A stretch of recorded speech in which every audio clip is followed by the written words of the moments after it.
Good morning. I trust you're doing well.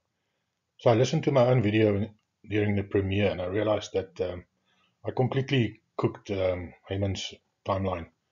All I can say is don't make videos when you've pulled an all-nighter because everything might seem to make sense at that point in time. But when you listen to it after you've had some sleep, you realize, yeah, it's not making sense. I misspoke a couple of times and I made one or two mistakes, and I just want to clarify this and hopefully explain it better. So this is Heyman's timeline. So Nissan begins, and somewhere in the beginning of Nissan, Haman and his black magic buddies, they get together because Haman has got this evil plot that he wants to kill all the Jews. But they don't, so they're planning now. So they cast lots for every single day in the coming year. So, it must have taken them a good couple of hours or perhaps even a complete day.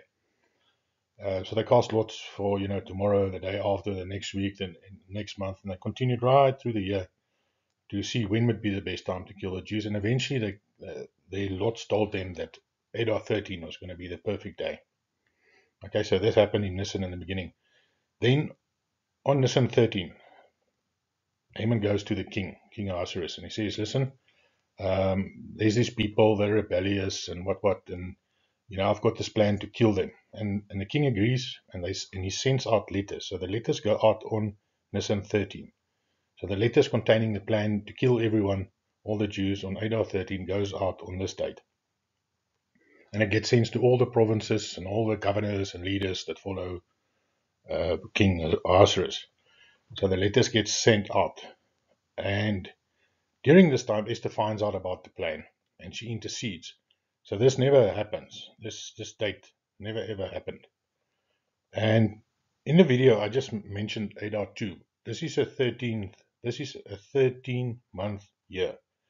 And I just mentioned Adar 2 because I didn't want to make the video too long. But there's actually two dates because there's Adar 1 and Adar 2 because, like I said, it's a 13-month year.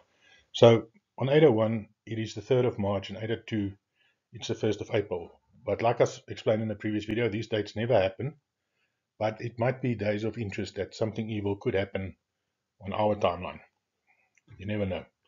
Then on our timeline, Nisan begins on the 30th of March. And we are using the full moon calendar because the full moon calendar is the agricultural calendar that begins in Nisan.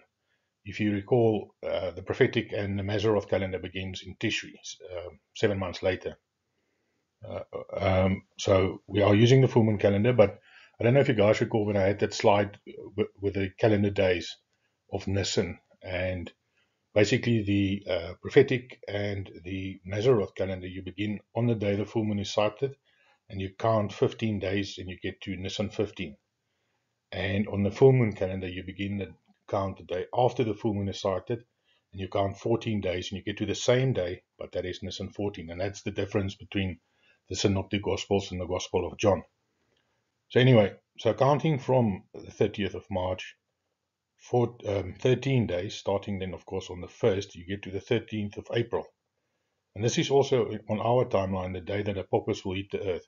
So the same day that the letters go out on Haman's timeline is the same day that Apophis hits the earth.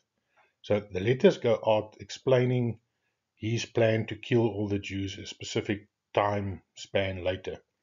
And on our timeline, this is where the angels that are prepared for 1 month, 1 year, 1 month, 1 year, 1 year, 1 month, and 1 day, where the count begins. So you can see there's extreme similarities between the two.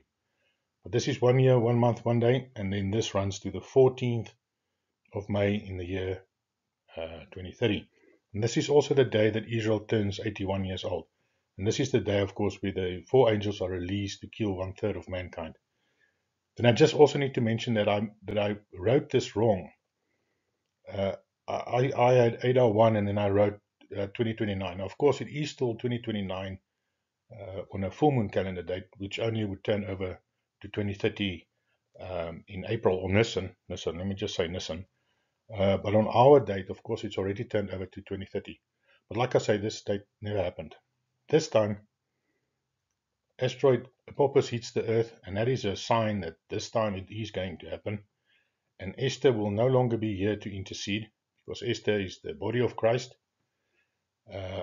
She will no longer be on Earth to intercede. and the angels are prepared for this time span, and they will kill 1/3 of the earth at that point. So I trust that this make a bit more sense. And I will just add that, so you can see over here that it's the first month, and it's the 12th year of King Ahasuerus' rule. So the 12th year on the timeline is, you can see 2029, and Nisan, of course, would be April. 1st of April 2029 is when that year begins. So we're definitely in this time span. And then on the 13th, the letters go out. So it seems that my motto must be, if you want something done well, you must do it twice. But anyway, guys, that's it from me. Have a blessed day. God bless you. Goodbye.